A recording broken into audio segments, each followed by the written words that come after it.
Kad mēs domājam par mēnesi, mēs to parasti iedomājamies kā klusu, augstu, nedzīvu akmeni, kas karājas tumsā. Tāpat kā par mūsu mēnesi, mēs domājam, ka tas ir kluss, bez gaisa, bez laikapstākļiem un bez skaņas. Bet kosmosā ir viens mēnesis, kas ir pilnīgs pretstats tam – uguns un dusmu pasauli. Tas ir Io, visaktīvākais vulkāniskais mēnesis visā Saules sistēmā.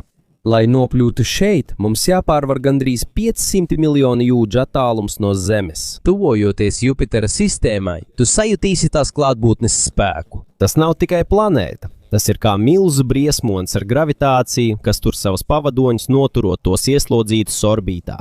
No galvenajiem pavadoņiem, kas atrodas vistuvāk, īpaši izceļās Io. No attāluma tu nedomātu, ka tas ir pavadonis. Tā virsma izskatās kā ievainota acs, noklāta ar dzeltenām sēra nogulsnēm, nāvējošu melnu un draudīgi sarkanu krāsu. Tu neredzēsi nevienu krāteri. Krāteri nav tāpēc, ka Io neskar asteroīdi, bet gan tāpēc, ka katra Zemes daļa nepārtraukti kūst. Tāpēc virsma zaudē jebkādas iepriekšējās formas un pēdas. Ja tu stāvētu uz Io virsmas, pirmā lieta, ko pamanītu, nebūtu tikai karstums, bet arī biedējošā ainava. Augšā karājas Jupiters, milzīgs un briesmīgs, aizņem gandrīz pusi no redzamajām debesīm. Var redzēt lielo sarkano plankumu, kas griežas un klusi izplata savu spēku. Tā izmērs ir tik liels, ka to ir grūti aptvert. Tas ir atgādinājums par bezgalīgu spēku visumā, taču nav laika apbrīnot. Vide ir uzreiz nāvējoša. Io tiek pakļauts spēcīgam radiācijas līmenim no Jupitera. Parasts kosmosa tērps nav pietiekams. Cilvēks var nomirt dažu sekundžu laikā. Zeme zem tavām kājām breb, izdala siltumu. Katrs pasaules stūris ir dzīvs, vulkāns pēc vulkāna. Uguns un magma ir vēl aktīvāki nekā Zemes agrīnajos laikos. Kāpēc tas notiek? Noslēpums slēpjas gravitācijā. Kamēr Io riņķo ap Jupiteru, to nepārtraukti velk un grūsta lielie pavadoņi Eiropa un Ganimēds. Iedomājieties biezu dzelzs gabalu, kuru nepārtraukti groza un liec. No tā rodas karstums, kas liek Io iekšienes iežiem vārīties. Katrs grieziens ir enerģija, un šī enerģija izplūst uz virsmas, radot nebeidzamu vulkānisko aktivitāti. Tāpēc Io nav tikai parasta mēnesis, tā ir ugunsmašīna kosmosā. Pasaule, kur Zeme elpo, vārās un nepārtraukti mainās. Tā intensitāte ir atgādinājums par gravitācijas spēku un par planētu un pavadoņu pastāvīgo kustību Saules sistēmā. Kā gan mazs mēnesis, kas atrodas tālu Saules sistēmas ledainajā malā, var degt ar uguni zem savas virsmas? Atbilde ir pietiekama. Bezgalīgā kosmiskā ciešanu procesā Io ir iesprostots nežēlīgā un nāvējošā gravitācijas spēlē. No vienas puses to velk spēcīgā Jupitera gravitācija.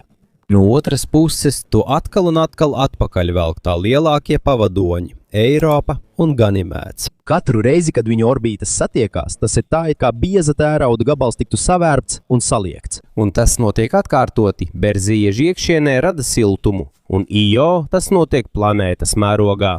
Mēnesis cietie ieži tiek saspiesti, žņaukti un locīti lielo pasauļu gravitācijas ietekmē. Plūdmaiņu spēks ir tik spēcīgs, ka Zeme zem tavām kājām burtiski paceļas un krīt vairāk nekā 300 pēdu katru dienu. Visa mēnesis it kā elpo, izstarojot enerģiju ar katru apgriezienu. Nepārtrauktā berze tā iekšienē padara šo pavadoni mīkstāku no iekšpuses. Tas rada biedējošu magmas jūru zem tā garozas un, protams, spiedienam kaut kur jāizlaužas. Tāpēc Io virsma traucēja vairāk nekā 400 aktīvu vulkānu. Iedomājieties Lokija Patera, vulkānisku ieplaku, kas ir lielāka par Merilendas štatu. Aktīvs izkusušā ieža ezers, kas pārklāts ar plānu atdziestoša ieža garozu. Laiku pa laikam garoza kļūst smagāka un iegrimst, izraisot milzīgu jaunas lavas vilni. Tas pārklāja visu ezeru, iespaidīgs iznīcības skats. Tā kā gandrīz nav atmosfēras un gravitācija ļoti zema, vulkāna izvirdumi kļūst apokaliptiski. Tādi vulkāni kā Pele paceļ sēra un ļoti karstu gāza mākoņus, kas tieši nonāk kosmosa vakumā vairāk nekā 300 jūdžu augstumā. Šo milzīgo mākoņu virsotnēs notiek visintensīvākā kosmiskais spēks, skats, kas pārspēj visu, ko Zeme spēja iedomāties. Kosmosā ārkārtējā augstumā sēra dūmi no izvirdumiem uzreiz pārvēršas cietos kristālos. Tas atgriežas virsmā kā indīgas košas sniega pārslas un nokrāso visu Io ainavu sarkanā un dzeltenā krāsā. Izskatās, ka no debesīm krīt sēra ledus, kamēr virsū valda milzu planēta. Taču Io ciešanas ar to nebeidzas. Šķiet, ka mēnesis asiņo kosmosā. Kamēr gaisā izšaujas milzīgi vulkāniskie mākoņi, Jupitera spēcīgais magnētiskais lauks šķērso Io kā kosmiska izkapts. Tas izrauj vairāk nekā tonu sēra un skābekļa no mēneses katru sekundi. Šo materiālu aiznes un pātrina. Tas veido kosmisku, mirgojošu un nāvējošu radiācijas gredzenu ap Jupiteru, kas pazīstams kā plazmas torus. Vienā ziņā Io pakāpeniski baro savu milzīgo saimnieku, kas pats sevi sadedzina vai pastiprinātu spēcīgās Jupitera magnētiskās vētras. Io ir viens, tumšs un nežēlīgs atgādinājums. Visums nav kluss, nav dāsns, un tas ir pilns ar spēkiem, kurus mēs pilnībā nesaprotam. Šī nav vienkārša vieta, kur varētu valdīt miers vai klusums. Tā ir arēna, kurā valda vienaldzīgas spēki. Pasaule, kas iesprostota bezgalīgā iznīcības un atzimšanas ciklā. Katram Io stūrī ir jūtamas gravitācijas sekas, it kā tās būtu ieroči. Cīnoties ar katru akmeni un zemi, pasaule tiek spiesta saliekties, pakļauties un atkal piecelties ar to pašu dusmu un spēku. Pats zeme ir ienaidnieks. Katrs krausta pagrieziens un kustība ir atgādinājums par neskaitāmajām spēkiem, kas slēpjas tā iekšienē. Mēs bieži skatāmies uz zvaigznēm un meklējam pasaules, kurās varētu dzīvot. Mēs ilgojamies pēc ūdens okeāniem, dzīvības pazīmēm un nelielas drošības plašajā visumā.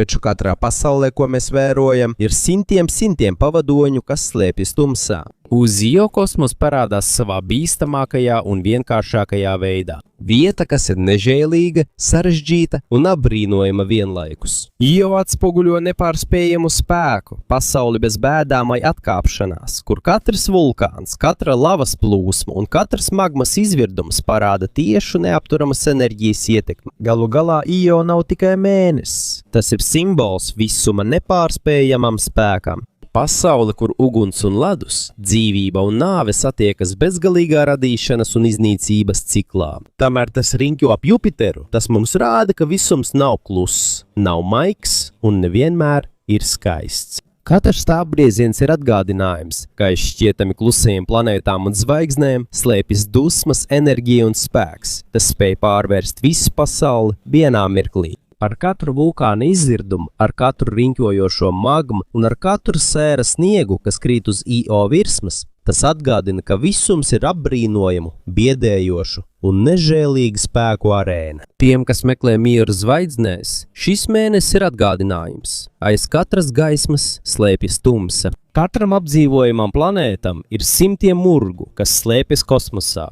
Pēdējā skatienā uz Io tu sajutīsi kosmosa dusmas, katra vulkāna karstumu un spēku, kā arī spēcīgo gravitācijas varu, kas it kā tur katru akmeni uz virsmas. Katrs grieziens, katrs izvirdums un katrs spēcīgais lavas vilnis atklāja nepārspējamu enerģiju. Un tajā brīdī tu sapratīsi, ka kosmoss ir lielāks, nežēlīgāks un brīnumaināks nekā jebkas, ko mēs varam iedomāties. Vieta, kas pilna ar noslēpumiem, briesmām un nepārspējamu skaistumu.